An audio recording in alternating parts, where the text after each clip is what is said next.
In a small stone house on the island of Corsica, where the walls seemed to breathe with salt and wind, a future empire lay folded in a cradle. It was the 1760s, a time when Corsica was a land carved by defiance. Every path smelled of gunpowder and seaweed, and every family carried the wounds of foreign rule like an unspoken inheritance. Into this uneasy silence, a child named Napoleon Bonaparte opened his eyes for the first time. He was born into a world already trembling. The Bonaparte household was a noisy place, filled with siblings and shadowed by death. They felt the shifting tides of history with an anxious intimacy. His father, Carlo, navigated the tricky waters between loyalty and opportunity, while his mother, Letizia, endured hardship and held on to hope with a stern, unyielding grace. Through the narrow windows, young Napoleon would watch the rain wash over the mountains, his gaze fixed on the storms with an intensity that seemed far older than his years. Corsica taught him resistance long before he understood its meaning. The island's fierce pride clung to him, the stubbornness, the suspicion of authority, the refusal to bow, even when defeated. But fate was already guiding his steps elsewhere. France had claimed Corsica, swallowing the island into its vast and troubled world. With this shift came a chance for the Bonaparte children, an education on the mainland, a promise secured through sacrifice. When Napoleon crossed the sea to France, he arrived as a stranger. This new world was vast, polished, and rigid in its hierarchies. The boy's Corsican accent immediately marked him as an outsider, a constant reminder that he belonged to the margins. In the cold corridors of the military academy at Brienne, where future officers studied the mathematics of war and the subtleties of power, he walked alone. He was small in stature, but carried a quiet, simmering certainty. His classmates mocked his accent, the sharp vowels of his speech, the rough edges of his island upbringing. But Napoleon simply watched, listened, and learned, storing each humiliation like tinder for a future fire. Military education became his refuge. The strict geometry of artillery became his chosen language. Cannons, angles, trajectories, these were truths that did not lie. Surrounded by numbers and iron, he found a clarity that the social world denied him. Under the dim lamplight of cold dormitories, he devoured books on history, strategy, and the rise and fall of empires. The boy who once roamed the Corsican hills now studied ancient commanders, their victories and miscalculations flickering like embers in his imagination. Yet, even as he grew sharper and more disciplined, he felt the profound weight of distance. France was not his home. And Corsica, the island of his birth, no longer fully embraced him. He hovered between two worlds, belonging completely to neither. This tension, this internal exile, became the quiet furnace where his ambition began to take shape. And beyond the academy walls, Europe itself was unknowingly preparing a stage for him. The old world was cracking. Whispers of hunger, anger, and change drifted through the streets of Paris like smoke. The Bourbon monarchy, once seemingly immutable, was creaking under the pressure of its own decay. Pamphlets, filled with the language of freedom, but tinged with the bitterness of desperation, fluttered through the alleys. Then, in 1789, the storm finally broke. The French Revolution didn't just shake a nation, it shattered the very idea of order. Its first tremors reached even the remote corners of military posts, stirring uncertainty among officers and recruits alike. Loyalties shifted, hierarchies dissolved. The weight of centuries loosened and then collapsed outright.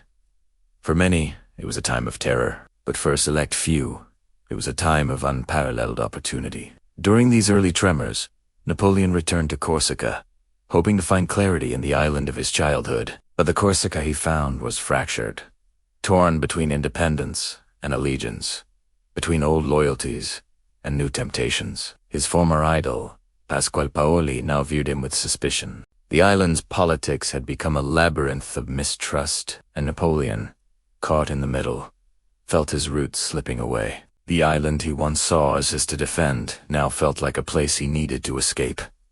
And so when he returned to France, he returned a changed man. He had lost an island, but had gained a singular direction. France was chaotic, unpredictable, and hungry for strong hands and sharp minds. The revolution was a merciless force, devouring the weak but elevating the daring. Napoleon, still young and relatively unknown, stepped into a world where merit, for the first time, could eclipse birthright. His great opportunity arrived in the form of fire and smoke, the siege of Toulon. The port city, held by royalists and supported by foreign powers, had become a critical test of the revolution's resolve. Its fate would be decided by artillery. And here, in the chaos of shifting command and political panic, a young artillery officer offered a plan sharper and more brilliant than the cannons he directed. He mapped the land with a precision that startled his superiors. He placed his guns where the enemy least expected them and pushed his troops with a discipline that belied his age.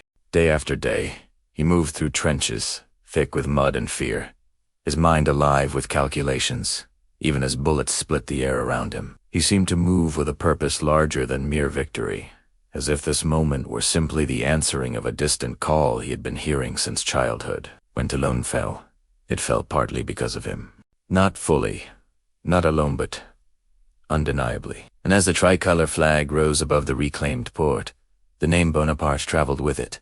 It was a name carried not by lineage but by merit, a name carved in gunpowder. He was promoted. He was recognized. He was no longer the awkward outsider from Brienne, no longer the Corsican youth fighting for scraps of respect. He had stepped out of obscurity and onto the edge of something vast, something that would soon reshape the fate of an entire continent. Yet even as he rose, the revolution grew bloodier. The guillotine cast its long, terrifying shadow across Paris. Men cheered for liberty while dragging their neighbors to their deaths. Chaos reigned behind masks of righteousness, navigating these treacherous tides. Napoleon learned a truth more valuable than any academy lesson. Power ultimately belongs to those who seize the moment without hesitation. So the young officer waited, silent and observant, standing at the threshold of an era that was dissolving before his very eyes. He understood that France was not just breaking apart, it was clearing space. Space for someone decisive, relentless, and unafraid of history's immense weight. And in that widening chasm, his ambition finally found its first real breath. The boy from Corsica, shaped by storms and sharpened by scorn, had stepped onto the stage. The world did not yet know his name, but soon, very soon it would, and this was only the beginning. Dawn crawled across the Alps like a blade of pale gold, cutting through mist and stone, revealing the path of a man who refused to wait for fate. Napoleon Bonaparte, no longer the quiet artillery officer, now carried himself with a gravity that made older generals pause. He was young, far too young for the command he'd been given, yet his gaze held a sharpened stillness, a mind already racing ahead of the marching columns. France sent him to Italy expecting little more than a distraction. The armies there were underfed, underpaid, and half convinced they were already defeated. What they received instead was a commander who walked the lines with an intensity that unsettled even his own officers. He spoke rarely, but when he did, his words cut through fear like a scalpel. Soldiers watched him sketch plans in the dirt, his hands moving with impatient precision, as though the terrain itself whispered possibilities only he could hear. Italy became his crucible. The valleys echoed with cannon fire, the smell of sulfur clinging to the wet earth. Napoleon treated each battlefield like a chessboard, never romantic, never sentimental. He moved troops with a fluid certainty, striking where the enemy least expected, exploiting every fracture in their lines. Victories accumulated with unnerving speed. The enemy retreated not just from French fire, but from the growing sense that they faced something new, a general who fought with logic so fierce it felt like prophecy. Yet it was not only the battles that shaped him. Italy awakened a different hunger, the desire to shape how the world saw him. He wrote proclamations dripping with fervor, turning each victory into a moral triumph for the Republic. He posed for portraits that softened his sharp features and framed him as a savior of liberty.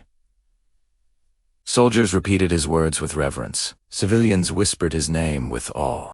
A myth was forming around him, not by accident, but by his own careful design. The Directory in Paris, watching from afar, began to fear the brilliance they had unleashed. Napoleon's victories were too dazzling, his fame too sudden. Yet in the growing instability of France, he was still useful, perhaps, even necessary. So when he proposed a daring expedition to Egypt, their consent was as much relief as it was ambition. Egypt a land where the sun hung low and heavy, where sand murmured secrets older than the nations fighting over it. France saw a chance to strike at British trade routes. Napoleon saw something else entirely, a backdrop worthy of legend. A stage 2 rival, Alexander the Great. The journey across the Mediterranean was fraught with disease and exhaustion, but when the ships finally reached the Egyptian coast, a strange calm settled over the fleet. The desert stretched before them like an ocean of light, indifferent and eternal. Napoleon stepped onto the sand with the same quiet resolve he carried into every campaign. But here, the silence felt heavier. The march inland tested his army in ways Europe never had. The heat pressed against their lungs until breathing became a labor. The sand swallowed their footsteps. Water turned scarce, then sacred. Yet through it all, Napoleon pressed forward, his voice steady, his calculations relentless. Soldiers watched him ride ahead, the sun striking his uniform until he seemed to almost spectral, a commander who refused to acknowledge nature's attempt to break him. Then came the Battle of the Pyramids. Not against pharaohs, but against the Mamluks warriors, whose skill on horseback was legendary. The clash unfolded beneath the towering silhouettes of monuments that had seen empires rise and vanish. Napoleon formed his men into tight squares, a geometric defiance against the fury of cavalry. Dust rose in violent spirals. Gunfire cracked the air. When the Mamluks charged, they shattered against French discipline, their courage unable to breach the walls of bayonets and iron resolve. Victory was swift, but haunting. As night fell, the pyramids loomed silently above the battlefield, indifferent witnesses to yet another conquest. Napoleon stared at them, understanding that history favors those who leave scars deep enough to be remembered. But Egypt was not solely triumph. The plague crept through the ranks, leaving feverish bodies in its wake. Supplies dwindled. British ships blockaded the coast. The desert, once a stage for glory, now closed in like a cage. And in those suffocating months, the myth Napoleon had so carefully crafted began to fracture at its edges. He walked through tents heavy with the smell of sickness, his expression unchanged, but even he could not command the sands to spare his men. The turning point came not with battle, but with Silenza. Silenza broken by news from France. The Directory was failing. Factions were tearing the government apart. France had become a house cracking under its own weight. Napoleon, listening to the reports by lanternlight, felt a shift, a cold sense of destiny settling on his shoulders. He knew he could not stay in Egypt. He knew France needed someone decisive, someone unburdened by hesitation or fear, and he knew with the certainty that had guided him since childhood that the moment belonged to him. So he left, quietly, strategically. He entrusted command to others, boarded a ship shrouded by night, and disappeared from the desert as abruptly as he had arrived. To some, it looked like abandonment. To others, cold calculation. To Napoleon, it was necessity. When he stepped back onto French soil, the myth of Egypt had already outrun the truth. Newspapers praised his victories, softened his failures, and cast him as a hero returned from the ancient world. Crowds gathered to see him. Politicians sought his favor. Old rivals shrank from the sharp edge in his voice. He had left France as a rising general. He returned to something far more dangerous, a man whose legend had grown larger than the Republic itself. And in the quiet chambers of Paris, where candlelight trembled against cracked walls, whispers began to gather around his name. Not of battle, not of distant deserts, but of power. Power waiting to be taken. Power that would reshape the fate of a continent. And as the city held its breath, Napoleon stepped toward the shadow. Imagine Paris in November, wrapped in a thick, damp fog. It's so hazy that the city's edges seem to blur, as if history itself is holding its breath, unsure of what is about to happen. This is the France that Napoleon Bonaparte returns to. The nation is utterly exhausted. The French Revolution, which had promised so much, had instead devoured its own certainties, leaving behind a government, the Directory, that was weak, corrupt, and utterly lost. Inside its chambers, whispers of conspiracy mixed with the smell of failure. The Directory was clinging to power, but its grip was weak. Into this atmosphere of decay and desperation steps a man who seems to be made of something else entirely. Napoleon. He moves with a quiet confidence, as if he's already memorized the secret passages to power. His silence is more unsettling than any loud speech. He just listens and watches, letting the desperation of those around him prove what he already knows. France isn't just looking for a leader. It's begging for a savior, but he's not acting alone. A small group of ambitious men circle around him, each with their own motives. There's Emmanuel Size, a political theorist frustrated that his grand ideas have never become reality. There's Napoleon Bonaparte, Napoleon's sharp and politically savvy younger brother. And of course there, as a whole host of military officers who learned a crucial lesson. Loyalty to Napoleon is a much safer bet than loyalty to a failing state. Together, they form a shaky alliance, held together not by trust, but by the shared belief that the Republic is a sinking ship. If someone doesn't grab the wheel, everyone is going down. The coup doesn't start with a bang. It starts with whispers, spreading through Paris like a cold draft. The plan sounds simple enough. Get rid of the Directory, reorganize the legislature, and put Napoleon at the head of a new government. But simplicity rarely survives the chaos of real life. On the morning of 18th Brumaire, soldiers marched through the streets. Their boots hit the cobblestones with a steady, disciplined rhythm that makes people stop and stare. A knot of anxiety tightening in their throats. Napoleon walks into the government chambers, his face a mask of calm, hiding the storm raging within. His voice is controlled, precise. He declares that the Republic is in danger and needs a firm hand to guide it. Some believe him. Others are terrified. A few try to resist, but their protests are quickly swept aside. The old order crumbles in a single day. The Directory dissolves like a candle in a fire. The legislators, confused and caught off guard, are outmaneuvered by Lucien, who uses a mix of powerful speeches and subtle threats to control the assembly. It wasn't a clean or elegant takeover. It was messy. At several points, the whole thing nearly fell apart. But by the time night falls on Paris, France has a new government. The consulate, with Napoleon as first consul, right at the top. The fight for power was over, but the real battle was just beginning. Overthrowing a government is one thing. Governing a broken nation is another challenge entirely. Napoleon knew how fragile France was. The revolution had shattered the old ways of life, and now he had to build something new. He told everyone he wasn't trying to bring back the monarchy. He was just trying to restore order. And so he got to work. He worked relentlessly, methodically, drafting laws with the same intensity he would use to plan a military siege. From this incredible effort came the Napoleonic Code. This wasn't just some philosophical document. It was a radical reorganization of French society. It clarified laws on property, family, and individual rights. It took the chaos left by the revolution and gave it structure. It was a lifeline for a nation that had been drowning in uncertainty.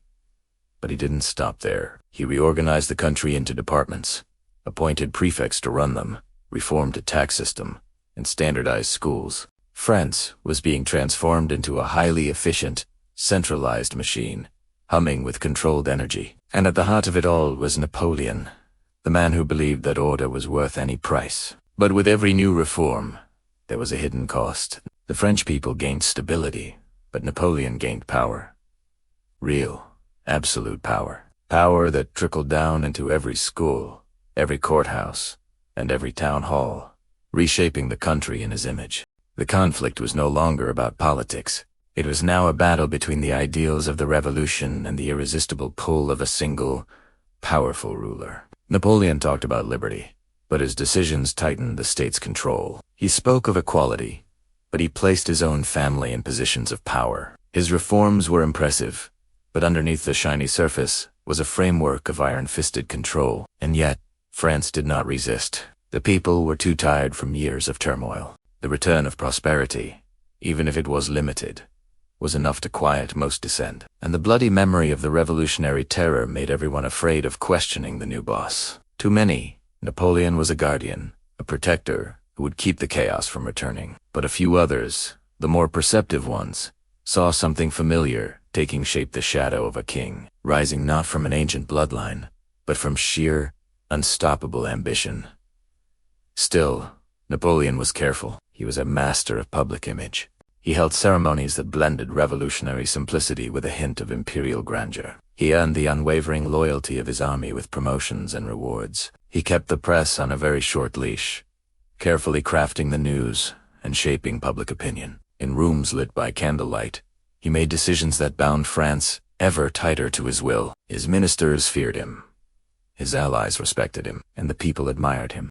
He occupied that strange space between being loved and being feared, a place where so many leaders lose their way. Beyond the borders of France, the old monarchies of Europe watched with suspicion. They had once dismissed him as a temporary fluke, a product of revolutionary madness. Now, they saw a force that could upend the entire continent. Diplomats wrote frantic letters. Generals updated their battle plans. Everyone could feel it.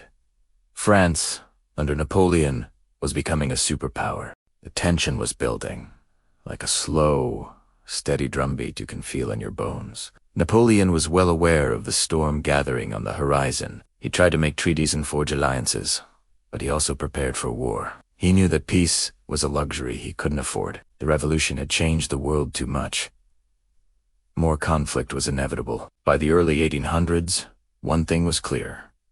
Napoleon hadn't saved the Republic. He had buried it. He did it gently, efficiently, like a surgeon removing a part of the body that could no longer be saved. In its place, he built a new France, shaped by his will and protected by the silence of a people who feared chaos more than they feared a dictator. As a wary peace settled over Paris, Napoleon would stand at a window, looking out over his city. His mind was already on the horizon, on the wars he knew were coming, on the emperor's crown he publicly denied wanting, and on a destiny that felt less like a choice and more like an inevitability.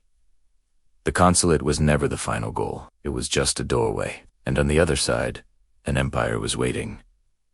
Thanks for watching. If you found this journey into Napoleon's rise to power fascinating, be sure to hit that like button and subscribe for more deep dives into history. See you next time.